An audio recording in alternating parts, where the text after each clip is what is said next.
One of the major catalysts for Climate Ready Boston was actually a major storm that hit the city of New York. It hit the city of New York, which is a couple hundred miles southwest of us, and even though it was a couple of hundred miles southwest, really we think of it as just a few hours off from having a similar impact here in our city. I'm Chris Osgood. I'm the director of the City of Boston's Office of Climate Resilience. In January of 2018 and then in March of 2018, we had two very significant coastal storm events, both of which caused inundation not only in downtown Boston, but in areas of South Boston, East Boston, and across our communities. And that was really a huge moment for us to go from planning to really implementing a set of demonstration projects across our waterfront.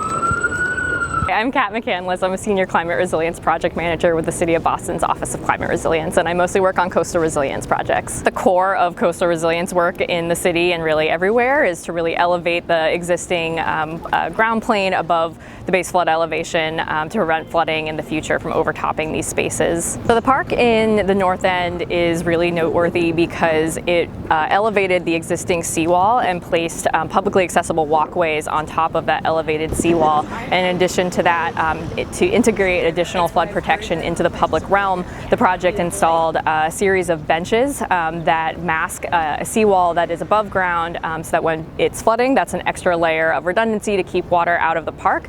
But during a sunny day, people are able to sit on that bench and look out at the harbor and have no idea that what they're sitting on is a coastal resilience project. Something to notice about Piers Park is that that project integrated a berm into the back edge of the park.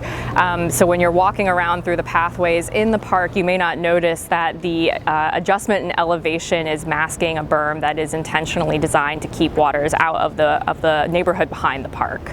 All of this work really starts with understanding the risk, and the Massachusetts Coastal Flood Risk Model and the work of the Woods Hole Group has really helped ensure that we have a very good sense of what do we need to be building for at what timeline. And it's that work which underpins so much of the construction that we're doing now. We know where we need to be building, how high we need to be building, and at what pace we need to be building to be able to protect our residents.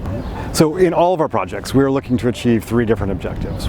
First, and perhaps foremost, is to lower the risk of coastal flooding. We want to make sure that people and property are protected from some of the inundation events that are going to become more frequent in the years ahead.